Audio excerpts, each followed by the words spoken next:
Now we need to study what are the main causes or the reasons of unemployment. बारी बारी अब हम इनको देख लेते हैं कौन कौन सी reasons हैं और कौन सी हमारे पास हैं causes. ठीक है, reasons or causes of unemployment. There are 4 types of main reason or causes of unemployment which we are going to discuss in this chapter. What are these? Number 1 is job search. Number 2 is minimum wage laws. Number 3 is unions and collective bargaining. And the number 4 is the theory of efficiency wages. How all of these are the reasons or the causes of unemployment, we will study this one by one. Let's start with the job search. The number 1 reason or the cause of unemployment is job search. As it is showing by the name that job search means वो वाले लोग या वो individuals जो कि job को search कर रहे हैं, जॉब ढूंढ रहे हैं, अभी जॉब ढूंढने के प्रोसेस में हैं, उसकी डिफरेंट रीजंस हो सकती हैं. ठीक है, आपको पिछली जॉब से निकाला गया या whatever the reasons are, but you are currently searching for the job. When you are currently searching for the job, you will fall in the category of what? Unemployed. और job आप किसके according देखते हो? अपने skills, आपके पास क्या skills हैं, आपकी एजुकेशन क्या है, आपका बैकग्राउंड क्या है, मींस कि आपके पास एक्सपीरियंस किस किस चीज़ का है. इन बेसिस के ऊपर आप क्या करते हो? Job search. So job search is the process by which workers find appropriate jobs given their tastes and skills. Tastes की बात यहाँ पे क्यों की जा रही है बच्चों? जैसे कि हम लोग कहते हैं कि मुझे ये वाली जॉब पसंद है, मुझे वो वाली जॉब पसंद है, मुझे टीचिंग पसंद है, या मुझे जो है HR की जॉब पसंद है, मुझे मैनेजमेंट की जॉब पसंद है. पसंद की जब आप बात करते हो तो ये किस चीज़ में आ जाता है? टेस्ट्स में. फर्दर हम लोग देख लेते हैं कि इसमें क्या चीज़ है. पहले हम लोग रीड करेंगे, फिर मैं आपको एक्सप्लेन कर देती हूँ. स्लाइड पे देखिएगा. One reason economies always experience some unemployment is the job search. Job search वो एक मेन रीजन है जिसकी वजह से इकोनॉमीज जो हैं वो हमेशा थोड़ी अनएम्प्लॉयमेंट जो है वो एक्सपीरियंस करती हैं. And this unemployment is different from the other types of unemployment. ये वाली जो अनएम्प्लॉयमेंट है जो कि जॉब सर्च की वजह से होती है, ये दूसरी अनएम्प्लॉयमेंट से डिफरेंट है. तो बच्चों जॉब सर्च वाली अनएम्प्लॉयमेंट हमने कौन सी पढ़ी थी? वो फ्रिक्शनल अनएम्प्लॉयमेंट है जिसमें आप जॉब सर्च कर रहे होते हो. It is not caused by a wage rate higher than the equilibrium. तो ये वो वाली अनएम्प्लॉयमेंट नहीं है जो वेज रेट आप हायर सेट कर देते हो इक्विलिब्रियम से. वेज रेट हायर जब हमने सेट किया था उसकी वजह से हमारे पास आया था लेबर का सरप्लस, और लेबर के सरप्लस के आने की वजह से जो हमारे पास अनएम्प्लॉयमेंट आई थी वो कौन सी थी? वो स्ट्रक्चरल अनएम्प्लॉयमेंट थी. ठीक है बच्चों, सो लास्ट लाइन देखिएगा. It is caused by the time spend searching for the right job. ये वो वाला टाइम है जो कि आप स्पेंड करते हो, जो कि आपका टाइम यूज होता है राइट जॉब को सर्च करने के लिए. So, job search leads to frictional unemployment, which is one cause of unemployment. Job search हमारी कहाँ लीड करती है? फ्रिक्शनल अनएम्प्लॉयमेंट में, which is the one cause of unemployment. ठीक है बच्चों, फ्रिक्शनल अनएम्प्लॉयमेंट के बारे में हम लोग डिटेल से ऑलरेडी पढ़ चुके हैं.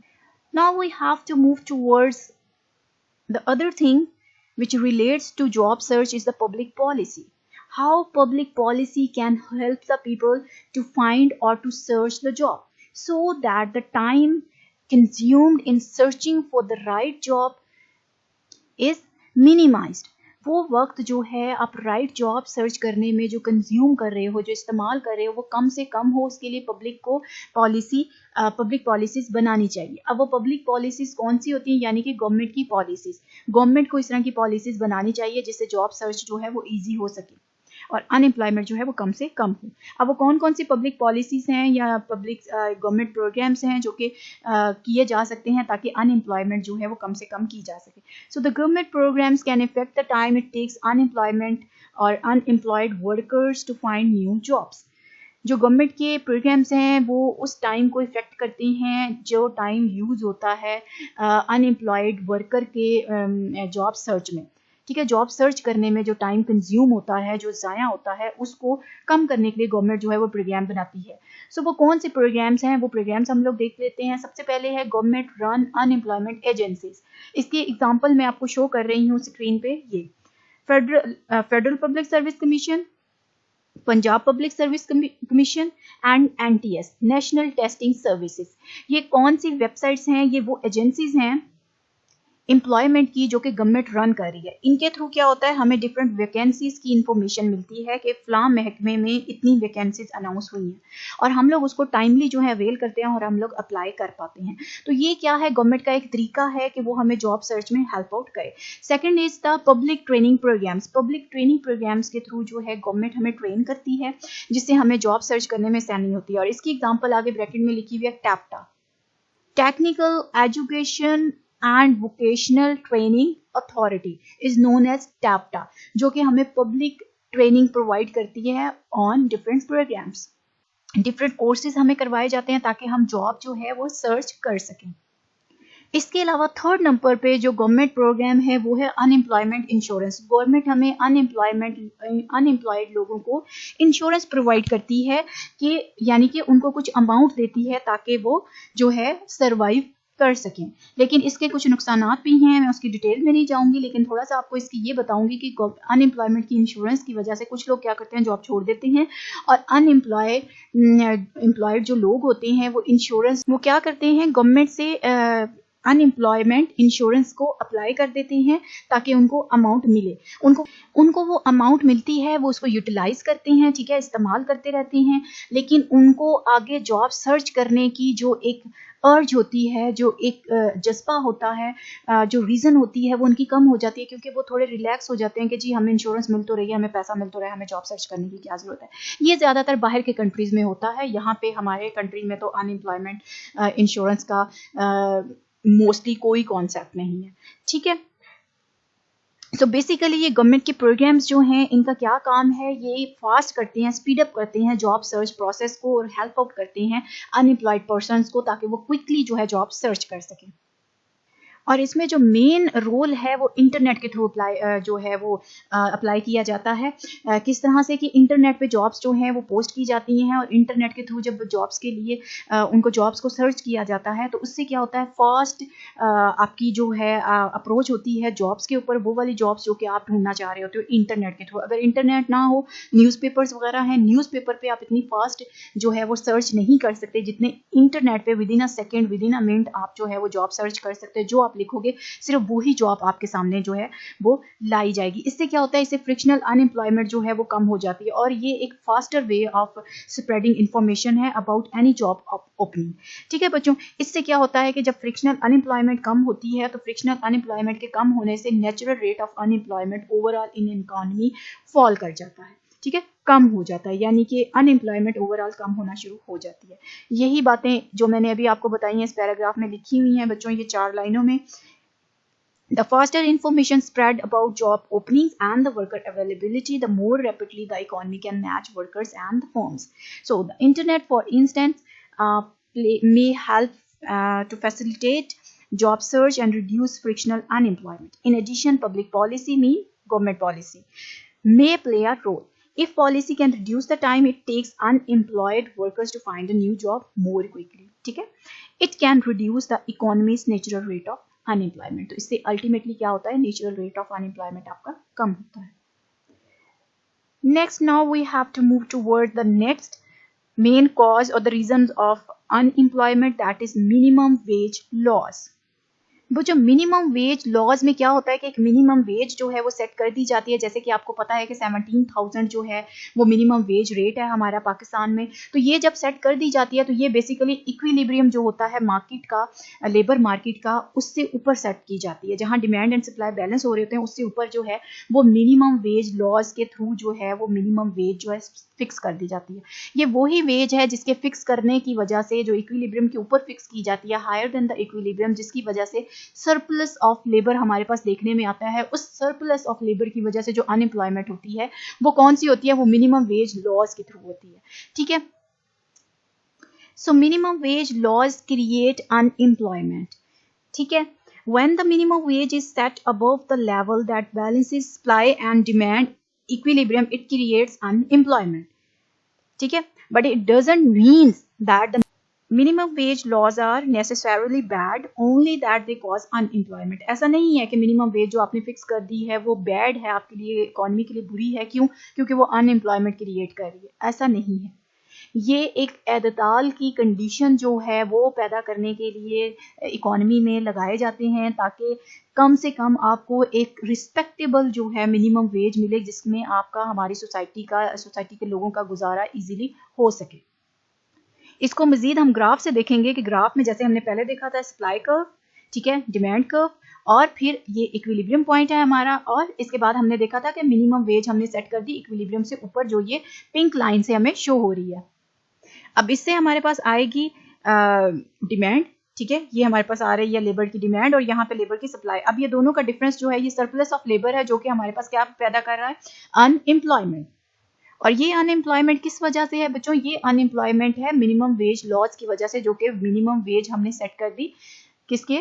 इक्विलिब्रियम से ऊपर, उसकी वजह से। Now we have to move toward the third main cause of the reason of unemployment, which are the unions and the collective bargaining।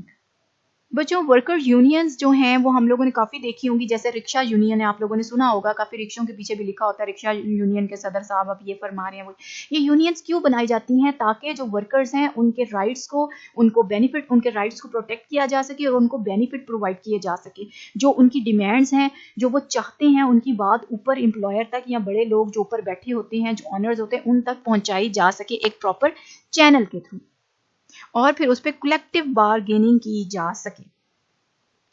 So unions क्या होती हैं? ये वर्कर्स की एसोसिएशंस होती हैं। एसोसिएशन मीन अंजुमन, मजदूरों की अंजुमन जो होती है, ठीक है, यहाँ पे उनकी बात हो रही है। So a union is a worker association that bargains with the employer over wages, benefits and working condition. अब बार्गेन करना क्या होता है बच्चों? एम्प्लॉयर्स के साथ वो बार्गेन करते हैं। वर्कर्स यूनियन की जो एसोसिएशन होती है या वर्कर्स की जो एसोसिएशन होती है, जिसको यूनियन बोलते हैं, वो बार्गेन करती है, मीन वो एक एग्रीमेंट करती है, सेटलमेंट करती है एम्प्लॉयर्स और एम्प्लॉयज के बीच में, ठीक है। यूनियन जो होती है वो वर्कर की एसोसिएशन होती है जो कि बार्गेन करती है एम्प्लॉयर्स के साथ, ठीक है। So a union is a type of cartel attempting to exercise its market power. अब कार्टेल क्या होता है बच्चों? एक कोऑपरेटिव एग्रीमेंट होता है। इसकी स्क्रीन पे डेफिनेशन देखिएगा। Cartel is a cooperative agreement between the parties intended to promote a mutual interest.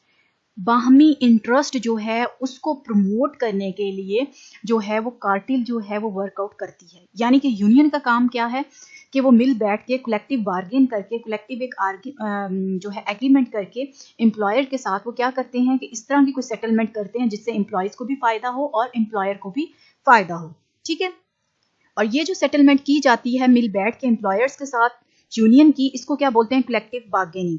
The process by which unions and the firms agree on the terms of the employment, जो कि वो term set करते हैं जिसके लिए वो bargain कर रहे होते हैं, ठीक है, या जिसके लिए गुफ्तो शनीद हो रही होती है, बातचीत हो रही होती है, उसको क्या कहते हैं? सारे प्रोसेस को कलेक्टिव बार्गेनिंग। और कार्टेल क्या होता है? कार्टेल वो एग्रीमेंट होता है जो दो पार्टीज के दरमियान किया जाता है, जिसमें दोनों पार्टीज का म्यूचुअल इंटरेस्ट होता है, यानी कि दोनों को फायदा पहुंचता है।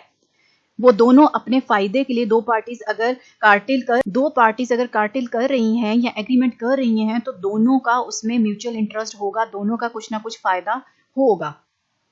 तो यूनियन भी इसी तरह से शो की जाती है। एम्प्लॉयर्स के सामने कहा जाता है कि इसमें आपका भी फायदा होगा, आपके एम्प्लॉयज आपको छोड़ के नहीं जाएंगे। बच्चों इसकी एक बहुत बेस्ट एग्जांपल है अनिल कपूर की और श्रीदेवी की एक मूवी थी, ओल्ड मूवी, जिसका नाम था लाडला। उसमें क्या होता है कि वो अपने मुतालबात एम्प्लॉयर से या ऑनर ऑफ द कंपनी से मनवाने के लिए किस पे चले जाते हैं? स्ट्राइक पे चले जाते हैं। वर्कर्स जो होते हैं कंपनी के, स्ट्राइक करके वो अपना जो रीज़न होती है जिसकी वजह से उन्होंने स्ट्राइक की होती है वो एम्प्लॉयर के सामने रखते हैं। वो कहते हैं कि हमारे ये जो मुतालबात हैं ये माने जाए वरना हम काम नहीं करेंगे। तो कंपनी क्या हो जाती है? शट डाउन हो जाती है, ठीक है। तो स्ट्राइक क्या होती है? Strike will be organised if the union and the firm can not reach an agreement. A strike refers to when the unions organize a withdrawal of the labor from the firm.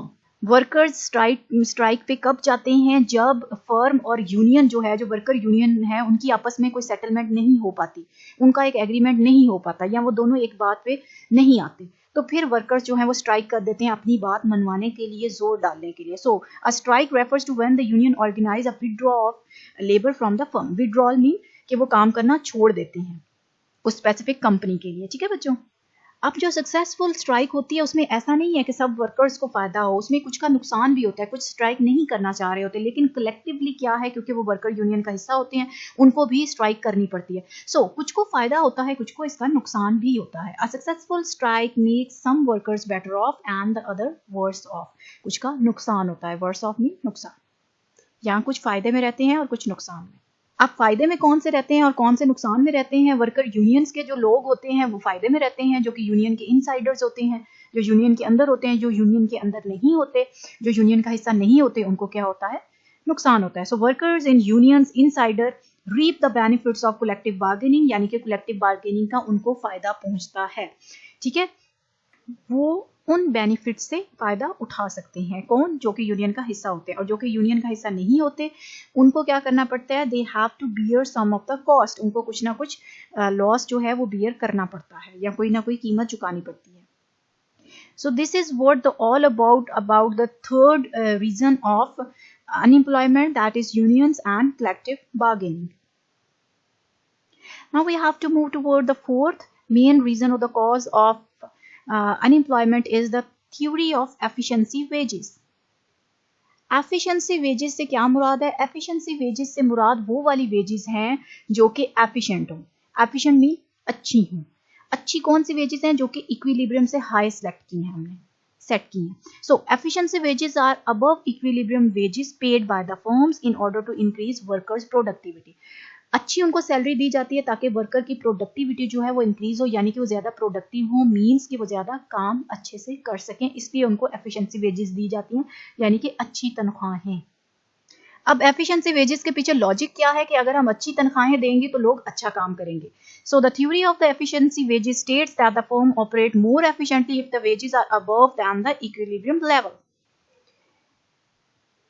ठीक है बच्चों, अब हम मजीद बात करेंगे कि efficiency wages में कौन कौन सी जो है वो चीज़ें जो हैं या रीजंस जो हैं जिनकी वजह से जो है हायर देन इक्विलिब्रियम जो है वेजेस उनको प्रेफर किया जाता है या एफिशिएंसी वेजेस को प्रेफर किया जाता है। वो कौन सी रीज़न है, किस वजह से अच्छी सैलरियाँ जो हैं वो दी जाती हैं।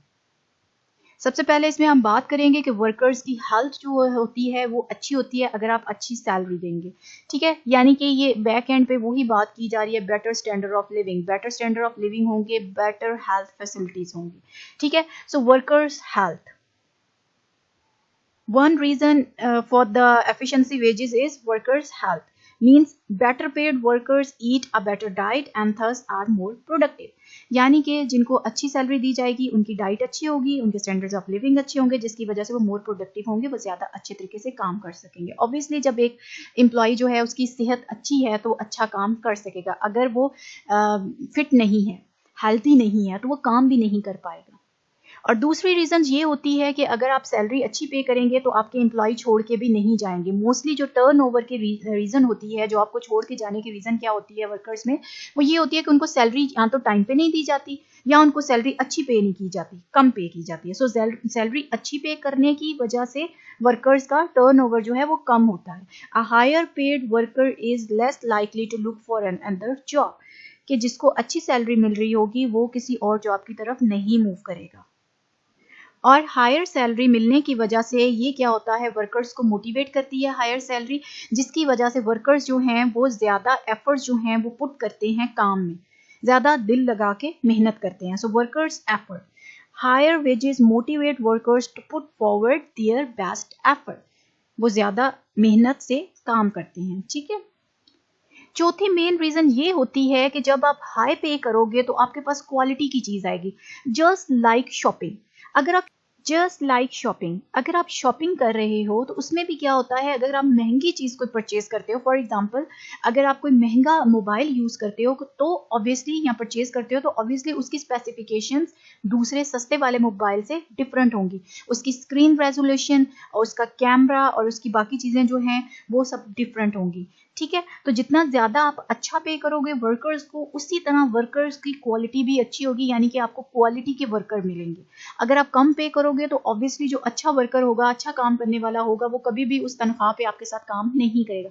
सो आपको सैलरी अच्छी पे करनी पड़ती है ताकि आपके पास वर्कर की क्वालिटी जो है वो हाई है, अच्छी है. So higher wages attract a better pool of workers to apply for the job.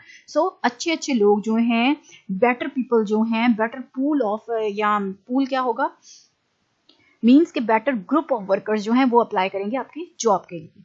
ठीक है, all about this chapter and I hope you understand what unemployment means, what are the types of unemployment and what are the main reasons of unemployment. Till then, the next lecture, take very good care of yourself and your loved ones. Allah Hafiz.